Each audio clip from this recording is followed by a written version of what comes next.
Hello दोस्तों, जय हिंद।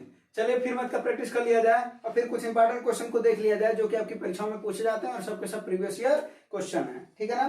चलिए देखिए क्वेश्चन क्या कर रहा है। पहला क्वेश्चन जरा, और आप साथ साथ में लगाते भी रहिएगा और बाद में बताते हैं ना कि बताते भी जरूर रहिए कि कितने आपके सही हुए। वो आप बताते नहीं तो जरूर बताइए कि कितने क्वेश्चन आपके सही बन पा रहे हैं। ठीक है ना। जरा देखिए, कर रहा शुभम दो अलग अलग गति के साथ है, कुछ दूरी तय कर रहा है। 6 घंटे में 40 और 6 घंटे में 45 जा रहा है। ठीक है ना। क्या पूछ रहा है? औसत चाल पूछ रहा है। आपको पता है कि औसत चाल बराबर क्या होता है? तो आप कहेंगे कि औसत चाल बराबर होता है कुल दूरी बटा कुल समय। ठीक है ना। अब एक बात देखिए, यहाँ पर क्या क्लियर है? तो आप कहेंगे कि समय क्लियर है। देखिए 6 घंटा लग रहा है तो इसका मतलब समय क्लियर हो गया कितना? 6 + 6 यानी 12 घंटा क्लियर हो गया। हमको क्या चाहिए? दूरी। अब दूरी नहीं पता तो कोनो बात नहीं है, लेकिन आपको पता ना कि दूरी बराबर क्या होता है। तो आप कहेंगे चाल गुणे समय होता है। दूरी बराबर चाल गुणे समय होता है। तो जरा बताइए, जरा देखिए कितना समय दे रखा है। पहला चाल कितना है? 40, तो 40 गुणे 6 घंटा लग रहा है। प्लस फिर अगला कितना है? 6, फिर कितना दूर है? 45 गुणे 6। बस इसी को सॉल्व करके क्या हो जाएगा? 6 चौके 24, 240 प्लस 45 छक्के कितना होता है? 90, 210 सॉरी 270 अब बटा 6 12। इसी को ऐड कर लीजिए, कितना हो जाएगा? ये 400 और ये 70 40 110 510 बटा 12। इसी को सॉल्व कर लीजिए, आंसर आ जाएगा 12 चौको 48, 3 हुआ, 12 दूना 24, 6 12 25 60, 42.5 क्या किलोमीटर प्रति घंटा। यही आपका औसत चाल होगा। यही आपका औसत चाल होगा। ठीक है ना। तो बस आपको बस इतना ध्यान देना कि क्या दे रखा है और क्या हमको और निकालना। तो देखिए उसी फार्मूले से फिर हमको दूरी भी निकल गया ना। चलिए अगला फल देते हैं। अगला फल लगाइए। अगला फल वाला देखिए, अगला फल क्या कर रहा है? इनर टंकी का सवाल है। सवाल है कि यदि पाइप ए किसी टंकी को 8 घंटे में भरता है और बी 6 घंटे में भरता है। ए कितने देर में भर रहा है? 8 घंटे में। और बी कितने देर में भर रहा है? 6 घंटे में भर रहा है। क्या कर रहा है? यदि दोनों पाइप को खोल दिया जाता है 2 घंटे बाद पाइप ए को बंद किया, तो दोनों को खोला जाता है 2 घंटे बाद में बंद किया जाता है। पहले देखिए 8 और 6, सबसे पहले काम क्या करेंगे? 8 और 6 कैल्शियम निकालेंगे। कितना हो जाएगा भैया? 24। कितना हो जाएगा? 24। और ये 24 क्या होता है? यही कुल काम होता है। यही कुल क्या होता है भैया? काम होता है। तो जरा देखिए 24 बटा 8 कर देंगे, कितना आ जाएगा? 3। ये क्षमता हो जाएगी। फिर कुल काम बटे समय कर देंगे, 24 बटा 6 कर देंगे, कितना आ जाएगा? 4। इसकी क्षमता हो गई। क्षमता निकल गई। यानी नल ए की क्षमता है 3 और बी की क्षमता है 4। कोई दिक्कत यहाँ पर नहीं है। अब क्या करा? 2 घंटे बाद किसको बंद किया जाता है? ए को। लेकिन 2 घंटे बाद बंद किया जाता है। 2 घंटे तक तो कमाओ कर रहे होंगे। तो बोलिए 2 घंटा तो कमाओ कर ही रहे होंगे। तो 1 घंटे में 3 और 1 घंटे में 4, तो 4 3 7। तो 2 घंटे में कितना काम करेंगे? 14 काम। अरे भाई 1 घंटे में 7 काम, तो 2 घंटे में 14 काम। बचा कितना? 10 काम। कौन करेगा? जब ए बंद हो गया तो बी ही ना करेगा। तो बी की क्षमता कितनी है? 4 है। तो कितना हो जाएगा? 4 2 दूना 4, 2 5 10, 5 बटा 2 यानी 2.5 घंटा। कितना? 2.5 घंटा। 2 से 1 बटा। ठीक है बस। और ये पूछ रहा था कि शेष भाग को कितने दूं, तो शेष भाग का बचा कितना है? 10। और कौन भरेगा? बी। तो बी भर देगा 2.5 घंटे में। चलो अगला फल देखो। अगला फल देखो। हाँ देखो ये क्या है? बेलन का। तो बेलन का कुछ फार्मूला लिख देते हैं और तब तक इस सवाल का आंसर दीजिए। तो बेलन की बात करा जाए तो बेलन का आयतन क्या होता है? तो क्या होता है? पाई आर स्क्वायर एच। और ध्यान दीजिएगा पाई आर स्क्वायर क्या होता है? बेलन अगर बनाया जाए, ठीक है, तो ये बेलन का जो आधार का क्षेत्रफल होता है वो वृत्ताकार होता है। और जरा देखिए यही वृत्त का क्षेत्रफल होता है। वृत्ताकार में अगर इसकी ऊंचाई का गुणा कर दिया जाए तो क्या निकल जाता है हमको? आयतन। तो कभी कभी ना सीधा सीधा दे देता है क्षेत्रफल कि वृत्त का क्षेत्रफल यानी बेलन के आधार का क्षेत्रफल मान लेते कह दे 54 है और ऊंचाई कह दे 10 है। तो आपको निकालने की जरूरत ही नहीं आर का वैल्यू, आप डायरेक्ट लिख देंगे क्या? 54 गुणे 10 = 540। तो ये भी ध्यान दीजिएगा, इसमें वृत्त का क्षेत्रफल और गुणे ऊंचाई है। अगर वहां पे वक्र पृष्ठ की बात किया जाए इसका, तो वक्र पृष्ठ कितना होता है भैया? वो होता है 2 पाई आर एच। संपूर्ण पृष्ठ की बात किया जाए, अब देखिए वक्र पृष्ठ में क्या होता है? 2 पाई आर है। यहाँ पर देखिए 2 पाई आर है। 2 पाई आर क्या होता है? वृत्त की परिधि होती है। यानी परिधि में अगर ऊंचाई का गुणा कर देते तो वक्र पृष्ठ आ जाता है। बात करें संपूर्ण पृष्ठ का तो फार्मूला क्या होता है? 2 पाई आर कोष्टक में एच प्लस आर। ठीक है। चलिए अब आपको ज्ञात क्या करना है, अगर आपको आर और एच पता रहा तो आप आयतन भी ज्ञात कर सकते हैं, वक्र पृष्ठ और संपूर्ण पृष्ठ तीनों ज्ञात कर सकते हैं। तो देखिए सवाल में 16 सेंटीमीटर ऊंचाई है, यानी एच का वैल्यू कितना दे रखा है 16 सेंटीमीटर, है ना। और क्या दे रखा है, बेलन का आयतन दे रखा है 2464, कितना है 2464, यानी आयतन का वैल्यू कितना दे रखा है 2464 बराबर कितना 22/7 पाई का वैल्यू होता है।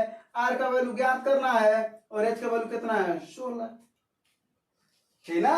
अब इसी को सॉल्व कर लीजिए, 11 दूना 22, 11 दूना 22, 2 बचा, फिर 11 दूना 22 और 11 चौके 44, फिर 2 से काट दीजिए, 2 का नंबर 2 का नंबर 2 दूना 4, फिर ये कितना बार में कट जाएगा, ये 4 चौको 16 और 4 दूना 8, 4 8 32, 7 बार में तो कट गया था ना।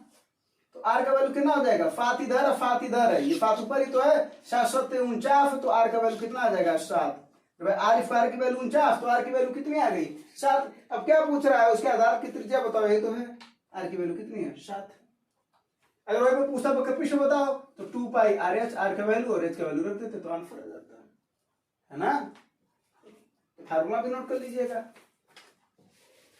कॉन्सेप्ट भी तैयार होता चलेगा और सवाल तो जो लगाना है वो लगा लेंगे। अगला सवाल लगाइए, अब प्रैक्टिस ही करनी है, कहा जाता ना मैथ में जितना प्रैक्टिस करेंगे उतना आपका तैयारी मजबूत होगा, और आपको तैयारी मजबूत करने के प्रैक्टिस मैथ में करना जरूरी हो जाता है। चलिए अगला फल देखिए, जरा अंक तालिका वाला है कि अगर आप भौतिक रसायन गणित और कंप्यूटर विज्ञान का कुछ दिया है, विभाग है ए बी सी डी, 4-5 विभाग हैं और विषय है, तो क्या पूछ रहा है। आप जो सवाल देखिए, कभी भी ग्राफ वाले सवाल में जो पूछ रहा है उस पर ध्यान देना होता है, और एक बार ग्राफ को थोड़ा सा जल्दी में देख लेना होता है कि क्या इसमें पूछा जा रहा है, ठीक है।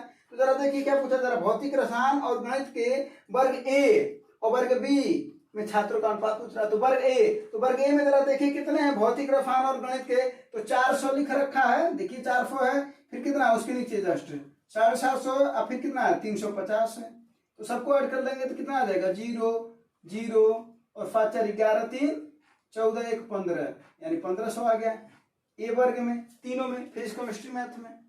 फिर अगर वही बी वर्ग का निकाला जाए तो देखिए जरा कितने हैं 500 600 और 700 है ना, सॉरी 400 है, 400 है। अब कितना हो जाएगा 00 इधर 6 4 10 5 1500, ये भी यानी बी वाले में भी कितने हैं 1500। अब इसी का अनुपात पूछ रहा है, यानी ए बटा बी पूछ रहा है, तो कितना आसान चीज है 1500 बटा 1500, आप देख करके छोड़ देते हैं, एक अनुपात है एक, ही आंसर हो जाएगा, है ना। अगला फल लगाओ, अगला फल का आंसर होता हूं चतुर्थानुपाती, सवाल बहुत आता है, ठीक ना। चतुर्थानुपाती बता रहा है, इस सवाल का आंसर आप लोग बताएगा। चतुर्थानुपाती क्या होता है, मान लीजिए ए बी सी और यक्स, अगर ये है और यक्स को हम चतुर्थानुपाती मान रहे हैं तो क्या होता है, जरा देखिए ए बटा बी बराबर सी बटा यक्स, यही होता है, यानी इसी यक्स की वैल्यू जो निकालते हैं हम वही चतुर्थानुपाती होता है। बस तो इस सवाल का आंसर बताइएगा।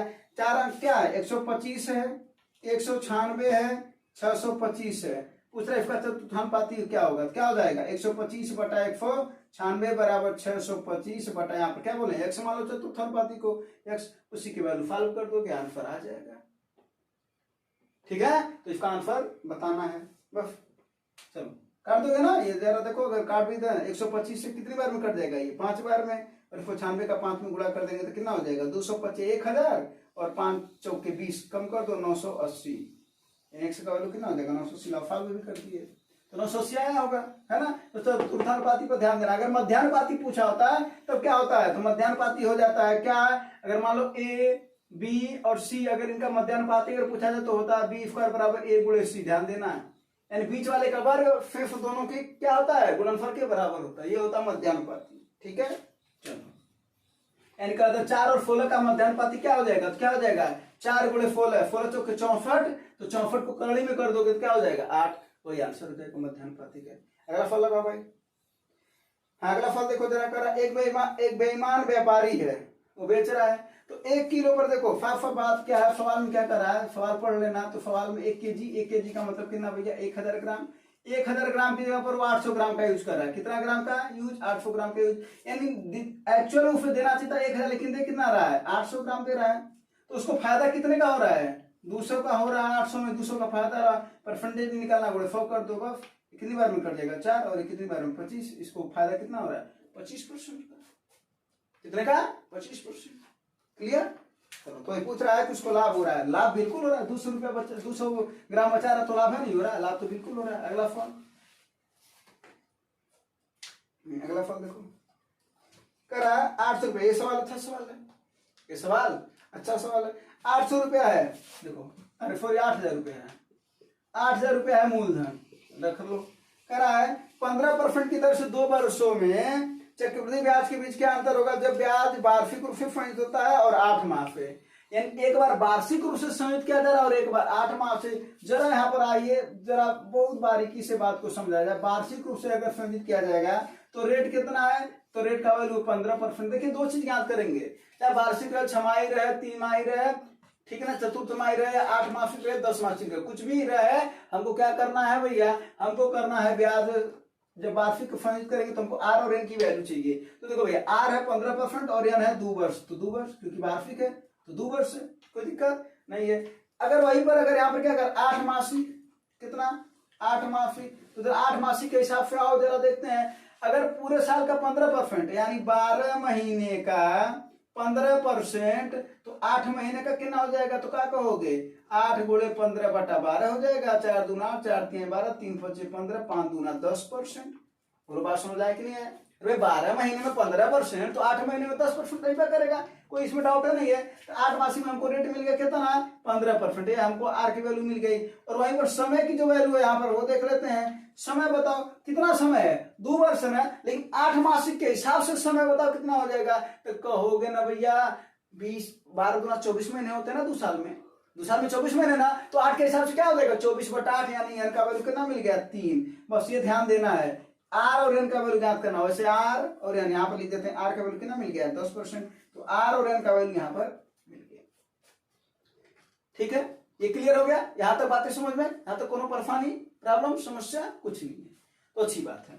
अब यहां से हम ज्ञात करते हैं बिना कोई फार्मूले के, एक फार्मूला यूज करते हैं a + b + ab 100, बिना कोई फार्मूले का मतलब इसके फार्मूले के। ठीक है, इस बात को समझेंगे और अब लगाते हैं। जरा देखिए क्या है, a + b + ab 100 का मतलब क्या हो गया भैया, 2 बार दिया जा रहा 15%, तो क्या लिख देंगे 15 + 15 + 15 गुणे 15/100, तो भैया आ जाएगा कितना 15 15 30 और 15 15 225 आ जाएगा 32.25%। 32.25% हमको मिल गया। ये ध्यान दीजिएगा 32.25% मिला हमको। ठीक है, ये क्या है 32.25%, चक्रवृद्धि ब्याज है। क्या है, चक्रवृद्धि ब्याज है। कब, जब समय 2 वर्ष हो और रेट 15% हो। क्लियर है, यहाँ तक कोनो दिक्कत नहीं है। अब वहीं पर ब्याज करते हैं, यहाँ पर आर का वैल्यू 10 है, समय 3 है, तो यहाँ पर क्या हो जाएगा, जो तुम्हें ब्याज मिलेगा टोटल वो कितना मिलेगा। अगर हम मान लेते हैं 100 है, देखिए ये 2 साल के लिए तो ये काम करता है, लेकिन जब 3 साल की बात होती है तो ये फेल कर जाता है। तो क्या लगाएंगे, जरा उसको सुन लेते हैं। 100 और 10% का रेट है ना, तो पहले साल कितना हो जाएगा 110/100, दूसरे साल कितना हो जाएगा फिर 110/100, तीसरे साल, हर साल 10% मिला है ना, तो चक्रवृद्धि ब्याज पर ब्याज मिलता है। तो इसको सॉल्व कर लेंगे, 100 से 100 कट गया, 0 0 0 0 1 0 फिर 0, 11 का क्यूब कितना होता है, तो कहोगे ना 1331, अब बटा 10 तो 10 लग जाएगा। अब बताओ 100 रुपए की राशि कितना हो गई 133.1 हो गई, तो ब्याज कितना मिला है 100 से 133.1 हुआ है, तो ब्याज कहोगे ना कि ब्याज मिला हमको 33.1%। बोलो ब्याज कितना मिलेगा 33.1%। क्लियर, यानी यहाँ पर ब्याज हमको मिला 32.25, यहाँ पर मिला हमको 33.1%। क्या पूछ रहा है, इसका अंतर बताओ, 8000 रुपए पर इसका अंतर बताओ। तो अंतर कितना है, तो 33.1 में से 32.25 घटा देंगे। तो जरा देखिए यहाँ पर 10 में 5 जा 5, यहाँ पर कितना हो जाएगा भैया, यहाँ पर 0 बचा तो 10 हो जाएगा, 10 में 2 जा 8, यहाँ पर तो 2 बचा यानी कुछ नहीं बचा। तो कितना अंतर है 0.85 का, कितना अंतर है भैया 0.85% का अंतर है। तो 8000 रुपए का 0.85% निकाल लीजिए, क्या हो जाएगा 8000 का 0.85%। ये करना था। अब यहाँ पर देखिए क्या हो जाएगा 8 गुणे 0, यहाँ पर गुणा करेगा तो क्या हो जाएगा 8.5, इसी का गुणा कर दीजिए। 8 × 5 = 40 के 0, ये ना 1 अंक पर दशमलव लगा दीजिए। 4 है 8 × 8 = 64 और 64 4 68, यानी 68 रुपया आपका अंतर आएगा। क्लियर भैया, सवाल अच्छा सवाल था, पूछा गया सवाल है, ठीक है ना। ये वाली बात तो समझ में आएगा, इसको देख लीजिएगा। अगला फल चलिए लगाइए, अगला सवाल लगाइए। तो ऐसे सवाल में ना आपको आर और एन की वैल्यू ज्ञात करनी होती है।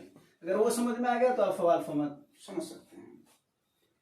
अगला देखिए करा है, एक दे रखा है समीकरण कितना, x square minus 4x plus sorry minus 21, और अगला दे रखा है x square plus 10x plus 21 का फार गुणनखंड की बात करें। फार गुणनखंड का मतलब क्या होता है, दोनों का गुणनखंड हो, कॉमन गुणनखंड हो, उभयनिष्ठ गुणनखंड हो, जो दोनों में हो। या तो अगर आपको सॉल्व करने आता तब तो सॉल्व करके आंसर ज्ञात कर सकते हैं, लेकिन मान लेते हैं अगर नहीं आता है तो कोनो दिक्कत नहीं है भैया। जरा आप फंक्शन समझा देते हैं, x plus 7 x minus 7 x plus 3 x minus 3, यही ना। एक बात हम बताते हैं, अगर x का इसी को 0 कर दो, सबको 0 मान लो, फिर x का मान यहां से आ जाएगा कितना है, यहां से x का मान आ जाएगा -7, यहां से x का मान भाई उधर जाएगा तो प्लस है तो माइनस हो जाएगा ना, तो यहाँ पर क्या हो जाएगा +7, यहाँ पर क्या हो जाएगा -3, और यहाँ पर हो जाएगा +3। ठीक है, अब यही सब मान रखने पर अगर ये 0 आ जा रहा है, दोनों 0 आ जा रहे हैं, तो वही उसका आंसर होगा भैया। ठीक है, तो जरा देखो, सबसे पहली बात एक बात बताओ, अगर हम प्लस वाला रखेंगे तो इस प्लस वाले में रखेंगे तो कभी क्या ये 0 आएगा क्या? प्लस वाला रखेंगे कभी 0 आएगा, कभी नहीं 0 आएगा ना, ये हमेशा संख्या ऐड होता चला जाएगा, लेकिन 0 नहीं आएगा, इसका मतलब दो ऑप्शन गलत, प्लस वाला नहीं हो सकता। तो जब प्लस वाला नहीं हो सकता तो x माइनस 7 और x माइनस 3 कॉमन गुणनखंड नहीं हो सकते। क्लियर? अब बचता है -3, कोई एक रख के देख लो, -7 यहाँ पर रखते हैं तो -7 रखेंगे तो कितना हो जाएगा, माइनस का वर्ग प्लस हो जाता है, 7 का वर्ग 49, माइनस और माइनस क्या हो जाएगा प्लस, तो 7 चौके 28 और -21, 0 आया नहीं आया ये भी गलत, एक का ऑप्शन बचा वही सही भी होगा, लेकिन लगा लेते हैं। -3 यहाँ पर रखते हैं तो जरा देखिए, -3 रखेंगे तो क्या हो जाएगा, माइनस का वर्ग प्लस और 3 का वर्ग 9, और माइनस और माइनस पूरा प्लस हो जाएगा, तो 4 तिहाई 12 और -21, तो 12 9 21 में से 21 0 आया कि नहीं आया, यहाँ पर भी आएगा, यहाँ पर भी जरा देख लो, -3 रख दो, माइनस का वर्ग प्लस 3 का वर्ग 9, और माइनस और प्लस का गुणा, -10 तिहाई 30, इधर प्लस 21 आई, 21 9 30 में से 30 जाए 0। बात समझ में आया कि नहीं आया? बस सवाल लगा सकते बिना समीकरण को सॉल्व करे हुए, कर दिया। अब आते हैं अगला सवाल पर। ठीक है, हाँ अगला सवाल देखो क्या कर रहा है, ए और बी मिल करके एक काम को 10 दिन में पूरा करते हैं, ए अकेला 15 दिन में करता है। सवाल बड़ा अच्छा सवाल, एसएससी सीरियल का सवाल है, इसी बार आया हुआ है। ठीक है ना, जो सेशन 2 होता है, जो मैथ का है ना, मैथ उसी में आया हुआ सवाल है। करा ए और बी मिल करके एक कार्य को 10 दिनों में करते हैं, कोई दिक्कत नहीं, और ए अकेला 15 दिनों में करता है। जो कह रहा है उसको करने दो और हम भी अपना काम करते रहेंगे। यानी ए और बी कितने दिन में कर रहे हैं भैया, 10 दिनों में, और ए अकेला कितने दिन में कर रहा है, 15 दिनों में। सबसे पहले यहाँ पर कुल काम निकाल लेते हैं, तो यहाँ पर कितना हो जाएगा, कुल काम 30 हो जाएगा। एक की क्षमता, दोनों की क्षमता निकालेंगे तो 30/10 कितना हो जाएगा भैया 3, और यहाँ पर एक की क्षमता निकालेंगे तो 30/15 कितना हो जाएगा 2। कोई दिक्कत नहीं है। यहाँ पर सबसे पहले कर रहा है ए प्रतिदिन आधे काम करता है, कोनो दिक्कत नहीं। पहले हम बी की क्षमता निकालना है, ए की क्षमता तो 2 है, क्लियर है, तो बी की क्षमता का निकालेंगे तो कितना हो जाएगा, दोनों की क्षमता 3 है और इस अकेले की 2 है, तो बी की क्षमता साफ साफ दिख रहा 1 है। यहाँ तो कोई दिक्कत हो तो बताओ, बी का तो साफ साफ दिख रहा ना। चलो अब क्या बोल रहा है, ये प्रतिदिन केवल आधे काम कर रहा है, माने ये एक दिन में 2 कर रहा है, लेकिन करना कितना चाहिए 1। इसका मतलब है नया जो क्षमता बना वो एक का कितना बना 1। ये हो बात समझ में आया कि नहीं आया? करा आधा काम करे, आधा काम करेगा तो क्षमता आधी हो जाएगी, यानी एक दिन में 2 काम कर रहा है तो एक दिन में 1 का काम करे, ये कह रहा है साफ साफ, तो इसकी क्षमता 1 होगी। अब क्या कर रहा है, ए और बी मिलकर के कार्य को पूरा करने के लिए आवश्यक दिनों की संख्या क्या होगी, कुल काम कितना है भैया 30 है, और अब पूछ रहा है ए और बी कितने दिन में करेंगे, तो ए है 1 बी है 1, तो क्या हो जाएगा भैया, समय बराबर क्या होता है, कार्य बटा क्षमता होता है। कार्य अपने पास कितना था 30 था, कार्य कितना पास था 30 था, क्षमता दोनों की 1 और 1 2, कितना हो जाएगा भैया 15 दिन आपका आंसर हो जाएगा। कोई दिक्कत है क्या? चलिए, तो सवाल का भी आंसर आ गया होगा। अगला सवाल है ना, अगला सवाल देखा जाए। एक खेल के मैदान की परिधि दे रखा है, उसके चारों ओर बाहर 4 सेंटीमीटर चौड़ाई वाला एक वृत्तिपथ है। वृत्तिपथ का क्षेत्रफल बताना, साफ साफ समझ क्या कर रहा है। ये देखो एक वृत्तिपथ है मान लेते हैं, इस खेल की परिधि दे रखा 44, कहने का मतलब ये जो परिधि है ये 44 है। तो परिधि क्या होता है वृत्त की? वृत्त की परिधि क्या होता है? तो कहोगे धीरे से 2πr होता है। बात क्या होता है क्षेत्रफल का, तो मैं आप लिख दे रहा क्षेत्रफल क्या होता है भैया, तो पता है πr² होता है। ठीक है, काम कर लिया जाएगा अभी। ठीक है, परिधि दे रखा 2πr, इसका मतलब इसकी वैल्यू दे रखा 44, 44 से बराबर क्या ना दे रखा है 2 गुणे पाई का वैल्यू होता है 22/7 गुणे r, 22 गुना 44 कट गया, r का वैल्यू कितना आ गया भैया 7 सेंटीमीटर। रखे रहो जरूरत पड़ेगी, रखे रहो जरूरत पड़ेगी। ठीक है, तो r का वैल्यू मिल गया। अब क्या कर रहा है, 4 सेंटीमीटर की चौड़ाई वाला एक वृत्तीय पथ चाहिए। 4 सेंटीमीटर की, कहने का सीधा सा मतलब इसका त्रिज्या कितना आया 7 सेंटीमीटर। कितना आया सर, देखो इसके 4 सेंटीमीटर वृत्तीय पथ का चौड़ाई का एक रास्ता बनाना, बना दो भैया। रास्ता क्या दिक्कत है, रास्ता बनाने में क्या दिक्कत है? हाँ, रास्ता तो बन ही जाएंगे, मेहनत करो रास्ते बनते चले जाएंगे, संघर्ष करना है बस। तो 4 मीटर का रास्ता है, इसका मतलब ये कितना है, ये 4 है। कितना है, 4 है। तो एक बात बताओ, अगर ये 4 होगा तो ये भी 4 है ना होगा, यानी ये 4 है। तो कुल ये दे करके यहां से यहां तक कितना होगा, बात समझ में आ रहा? देखो जरा सा, यहाँ पर मान ओ है, यहाँ पर ए है, ओ से लेकर के तक तो 7 था। और अगर बी का बात करते हैं, यानी बड़का वाला वृत्त कितना होता है ओबी, और ओबी कितना हो गया 5 4 कितना हो गया भैया 11। यानी बड़ी वाली छोटी वाली त्रिज्या मिल गई 7 सेंटीमीटर, अब बड़ी वाली त्रिज्या मिल गई हमको 11 सेंटीमीटर। अब क्या पूछ रहा है कि इसका तो क्षेत्रफल बताओ। एक बात बताओ, अगर हम बड़े का क्षेत्रफल निकालें और उसमें से छोटका को हटा दें तो इतना ना बचेगा। बोलो, समझ में नहीं आता बताओ। बड़े को, ये बड़ा वाला एरिया है ना, ये बड़ा का क्षेत्रफल निकाल दें, इसमें से छोटके को खींच लाएं तो यही ना बचेगा, रास्ता ना बचेगा। वही पूछ रहा है। तो बस भैया फार्मूला लगा दो, वृत्त का क्षेत्रफल होता है πr²। तो बड़का माइनस छोटका, इसका मतलब है कि जो इसका रास्ते का क्षेत्रफल क्या हो जाएगा, रास्ता का क्षेत्रफल क्या हो जाएगा भैया, बड़ा माइनस छोटा, यानी πr² माइनस πr²। छोटा वाला पाई कॉमन है, r² r का वर्ग कितना 11, 11 का वर्ग होता है 121, माइनस r² यानी 7 का वर्ग कितना होता है भैया 49। बस पाई गुणे 11 में से 9 जा 2, यहाँ पर 11 में से 7 जा 4, क्या है भैया 72 पाई। यही आंसर होगा, पाई का आंसर दिया 72 पाई। क्लियर? तो सवाल में कुछ था नहीं था?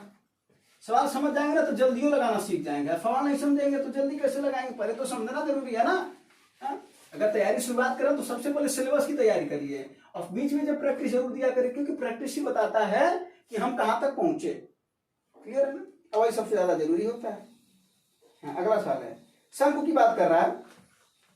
शंकु की त्रिज्या कुछ दे रखा है और इसके आधार का क्षेत्रफल दे रखा है। जरा ये बात करते हैं, तब तक सवाल लगाइए। सवाल अगर आ रहा तो लगाइए, नहीं आ रहा तो देख लीजिए। ठीक है, ये शंकु है। शंकु का जो आधार होता है वो क्या होता है, वृत्तीय होता है। क्या होता है भैया, वृत्तीय। तो क्या दे रखा है, अगर उसका क्षेत्रफल, इसका मतलब आधार का क्षेत्रफल क्या होता है, वृत्तीय। तो वृत्त का क्षेत्रफल दे रखा है और कितना दे रखा है 616। क्या दे रखा है 616 और ये है πr² की वैल्यू। ठीक है, अगर हम फार्मूला लिख दें तो आयतन इसका क्या होता है 1/3 πr²h। अगर आप वक्र पृष्ठ लिख दें फार्मूला तो क्या होता है भैया πrl। ठीक है, संपूर्ण पृष्ठ लिखते हैं तो संपूर्ण पृष्ठ कितना होता है πr कोष्ठक में l + r। ये फार्मूले होते हैं, नोट करिएगा, ये फार्मूले होते हैं। और जो शंकु होता है उसका जो आधार होता है हमेशा वृत्तीय होता है, यानी वृत्ताकार होता है। क्या होता है भैया, वृत्ताकार। यहाँ पर क्षेत्रफल दे रखा है, परिधि भी दे सकता था। क्या दे सकता था, परिधि। ठीक है, अगर वहीं पर अगर यही सवाल यहाँ पर जो तिरछी ऊंचाई दे रखा है ना, अगर यहीं पर तिरछी ऊंचाई न देकर के केवल ऊंचाई दिया रहता, तब अगर आपसे पूछता है हमको आयतन बताओ, तो जरा देखो सीधा πr² का वैल्यू कितना दे रखा है 616। यहाँ पर 1/3 गुणे 616 कर देते, गुणे h का वैल्यू रख देते तो हमारा आंसर आ जाता है। कभी कभी सवाल ऐसे भी पूछा जा सकता है, तो सब पैटर्न समझना पड़ेगा। लेकिन इस सवाल को लगाते हैं तो फार्मूला नोट कर लिएगा। अब यहाँ से सबसे पहले निकाल लेते हैं, तो जरा देखिए क्या हो जाएगा भैया, ये हो जाएगा 22/7 गुणे r²। 11 दूना 22 और ये कट जाएगा ना, कितनी बार में कट जाएगा 11 × 5 = 55, 11 × 6 हाँ यही ना, 11 × 6 = 66, फिर कितनी बार में कट जाएगा 28 बार में, यही ना। अब इधर देखो 28 को क्या लिख सकते हो, 28 को लिख सकते हो ना कितना 7 गुणे 4 लिख सकते हो ना। तो ये r² बराबर क्या हो जाएगा 7 गुणे 4 गुणे 7, इधर भाग करा तो उधर 7 हो जाएगा। तो जरा बताओ r का वैल्यू क्या हो जाएगा, 7 से 7 निकल जाएगा और 4 से क्या निकल जाएगा 2। भाई स्क्वायर है तो उधर रूट हो जाएगा ना, तो आर का वैल्यू कितना आ गया भैया 14 सेंटीमीटर। क्या पूछ रहा है वक्र पृष्ठीय क्षेत्रफल बताओ, क्या पूछ रहा है वक्र पृष्ठीय क्षेत्रफल बताओ, जरा बताओ भैया वक्र पृष्ठीय क्षेत्रफल कितना होता है, तो कितना होता है पाई आर एल, तो 22/7 गुणे आर अभी अभी ज्ञात किए हैं 14, और एल का वैल्यू दे रखा है, तिर्यक ऊंचाई है ना, तो तिर्यक ऊंचाई 20 सेंटीमीटर है, बस 7 दूना 14, 22 दूना 44, 44 दूना 88, 880 वर्ग सेंटीमीटर, सेंटीमीटर में दिया तो वर्ग सेंटीमीटर, वक्र पृष्ठ का मात्रक होता है वर्ग सेंटीमीटर, तो 880। क्लियर, तो फार्मूला नोट करिएगा, बाकी जो दे रखा वो चीजें समझ में आया ही होगा। अगला फल चलिए लगाइए।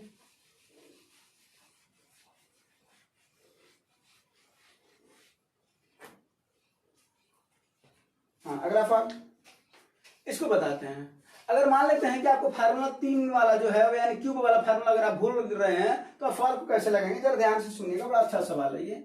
P plus q plus r, छोटा छोटा लिख रखा था हम बड़ा लिख दे रहे हैं, कोई दिक्कत तो नहीं है ना।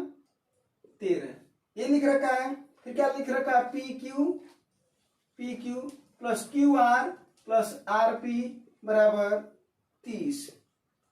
तो क्या पूछ रहा है p cube minus sorry plus q cube plus r cube minus 3pqr, यही पूछ रहा है। यही क्या कर रहा है, पूछ रहा है। सवाल को समझिएगा और ऐसा सवाल आज के बाद से आपको कोई दिक्कत करने वाला नहीं है, समझिए।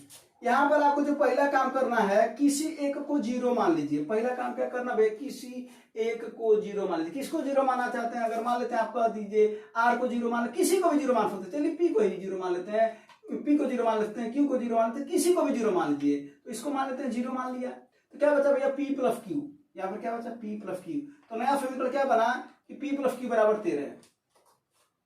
बोलो कोई डाउट तो नहीं है। अगला जब हम आर को जीरो मान लिए तो ये कितना हो जाएगा जीरो, ये भी हो जाएगा जीरो क्योंकि गुणा करेंगे तो जीरो, ये भी जीरो, तो क्या बचा पी और क्यू, यानी पी गुणे क्यू बराबर कितना बचा 30। इसको समीकरण नया मान लेते हैं, ठीक है ना। इसको 3 मान लेते हैं, इसको 4 मान लेते हैं, क्योंकि पहले 1 2 तो था ही। बस कुछ नहीं करना है, काम खत्म। कैसे, ऐसे अगर दो संख्याओं को बताओ कौन सी ऐसी दो संख्याएं जो जोड़ने पर 13 आ जाए और गुणा करने पर उनका 30 आ जाए, तो कहोगे भैया एक हो जाएगा 3 और एक हो जाएगा 10। एक हो जाएगा 3 और 10 13 और 3 दाएं 30, या 10 3 या 3 10, बात एक कही है। 3 दाएं 30, 10 3 30, 3 10 13, 10 3 13, बातें कही है।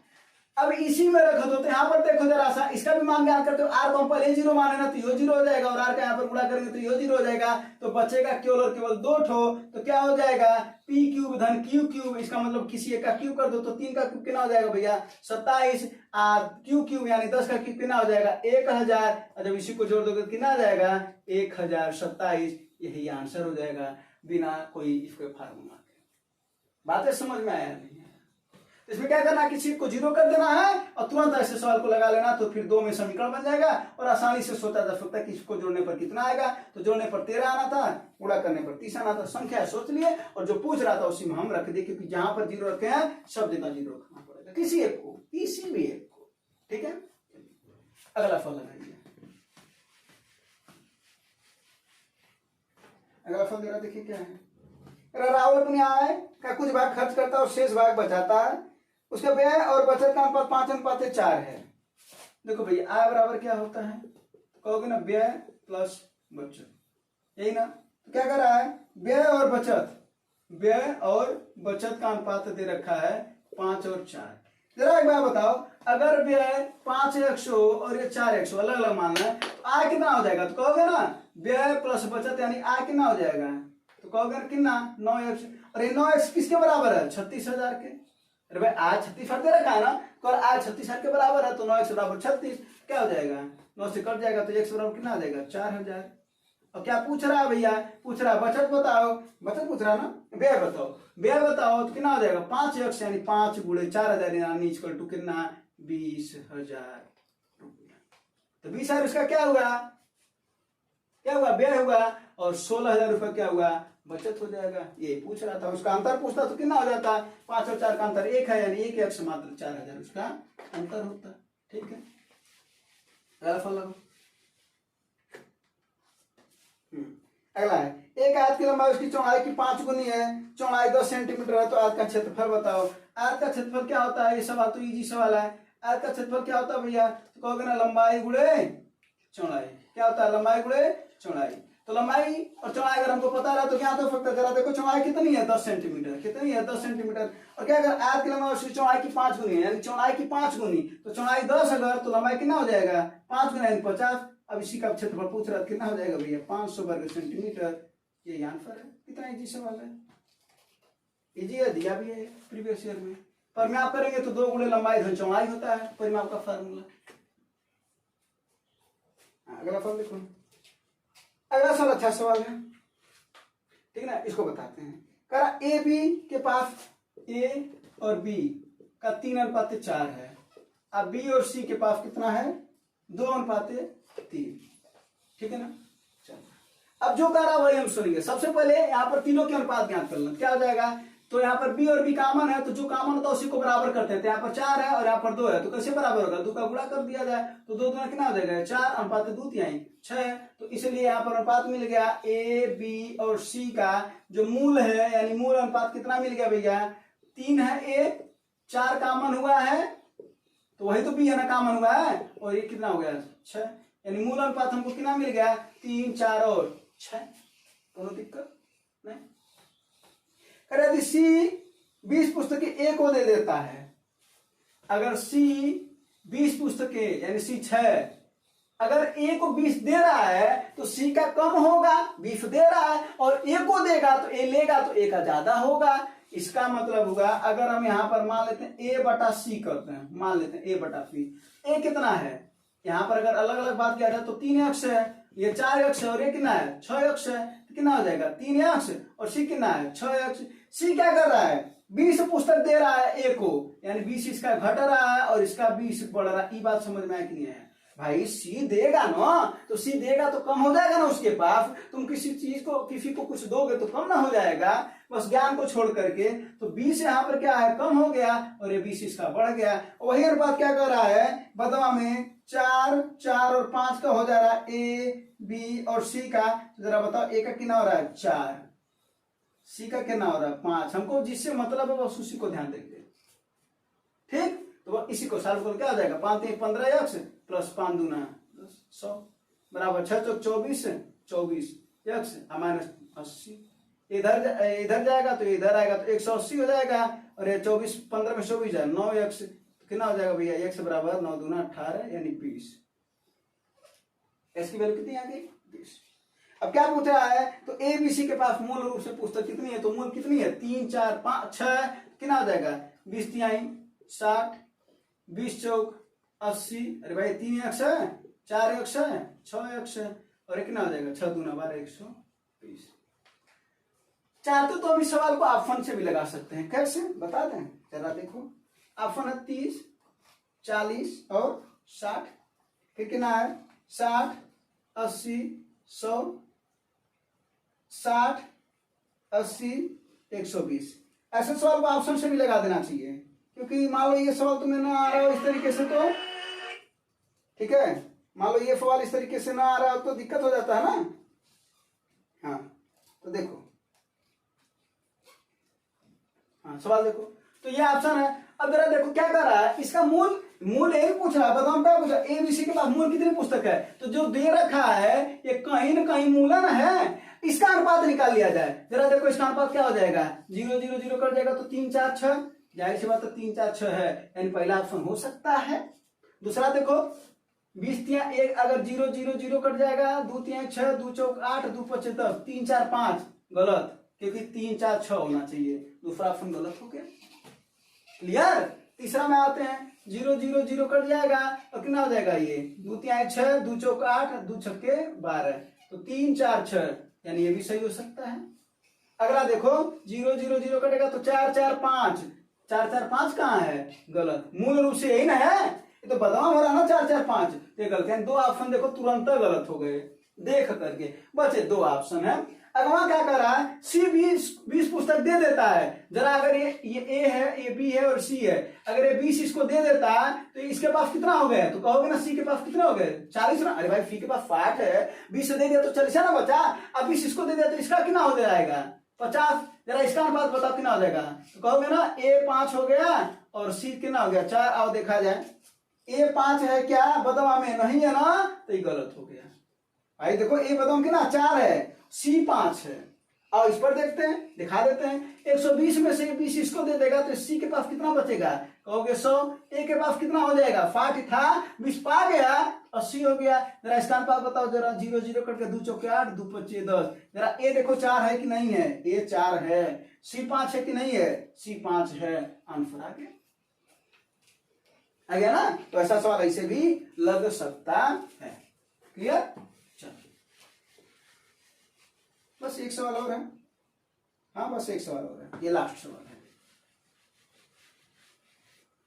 आज का लास्ट सवाल है। तो देखो त्रिभुज की भुजाएं दे रखा है, उसका क्षेत्रफल ज्ञात करना। त्रिभुज की क्या दे रखा है भैया, भुजाएं, क्षेत्रफल ज्ञात करना। कभी भी अगर त्रिभुज की भुजाएं दे रखा हो तो उसका क्षेत्रफल ज्ञात करना हो तो उसको बोलते हैं डेल्टा। और डेल्टा का फार्मूला होता है, कोई भी त्रिभुज हो तो क्या होता है, यस क्वेश्चन में यस माइनस ए, यस माइनस बी और यस माइनस सी। इसी को बोलते हैं त्रिभुज का क्षेत्रफल। हीरोइन सूत्र भी होता है ये। तो त्रिभुज का क्षेत्रफल हमको ज्ञात करना है तो ऐसे ज्ञात कर सकते हैं, जहां पर यस बराबर क्या होता है, इसको बोलते हैं अर्ध परिमाप। तीनों भुजाओं को जोड़ करके आधा कर दो तो यस का वैल्यू निकल जाता है। तीनों को क्या कर दो आधा, तो यस की वैल्यू निकल जाएगी। ठीक है, तो बस फार्मूला रख लो जरा। देखो पहले भुजा का वैल्यू कितना है 26 है, दूसरे का कितना 28 है, बी का, अफी का कितना है 30 है। सबसे पहले तीनों को जोड़ दो कितना हो जाएगा, तीनों को जोड़ो कितना आ जाएगा भैया, इसका वैल्यू कितना हो जाएगा 26 और 28। 26 कितना हो जाएगा ये 8 6 14, एक आया 3 2 5 2 7 1 8, 84 आ गया। अब बटा 2 कर देंगे तो कितना हो जाएगा 42, यानी इसका वैल्यू कितना हो गया 42 सेंटीमीटर। बस अब निकालो त्रिभुज का क्षेत्रफल, करनी में लगाओ इसको। सबसे पहले यस है तो 42 लिख दो, फिर गुणे यस माइनस ए, यानी 42 में से पहले को घटा दो, तो 42 में फिर 26 को घटाओगे तो कितना हो जाएगा भैया 16 आएगा। फिर हाँ 16, फिर गुणे कर दो, फिर एस माइनस बी करो तो 42 में से 28 को घटाओ कितना आ जाएगा 14, फिर 42 में से सी को घटाओ यानी 30 को घटाओ कितना आ जाएगा भैया 12। अब इसमें से कैसे निकाला जाता है करनी में से, जरा उसको देखो। करनी कर दिया, इसको लिखो 14 ऑलरेडी है यहाँ पर, तो इसको लिख दो 3 गुणे 14 बस। और यहाँ पर F4 है तो जाहिर सी बात है निकल जाएगा करनी से। यहाँ पर 14 है और यहाँ पर क्या लिखते हैं इसको 3 गुणे 4 बस। जो दो बार होंगे वो निकल जाएंगे करनी से। तो कौन कौन निकलेगा जरा आओ देखते हैं। 14 निकल गया बाहर, 2 थे एक बाहर निकल गया। 16 से कौन बाहर निकलेगा 4 बाहर निकल जाएगा, 4 चौके 16 4 बाहर निकल जाएगा। इस 4 से कौन बाहर निकलेगा 2 बाहर निकलेगा। और 3 यहाँ पर और 3 यहाँ पर है तो इससे कौन बाहर निकलेगा 3 निकलेगा। और इसी का गुणा कर दो, है ना, बस क्या हो जाएगा 14 चौके 56, 56 दूना 112 और 112 तिहाई 336 क्या वर्ग सेंटीमीटर। सेंटीमीटर में दे रखा है ना, वर्ग सेंटीमीटर। क्लियर। तो ये सब सवाल थे, यही सब बताना था। उम्मीद है सब सवाल समझ में आएगा और लास्ट में जरूर बताया करिए कि कितने सवाल आपके सही हुए हैं। धन्यवाद, जय हिंद।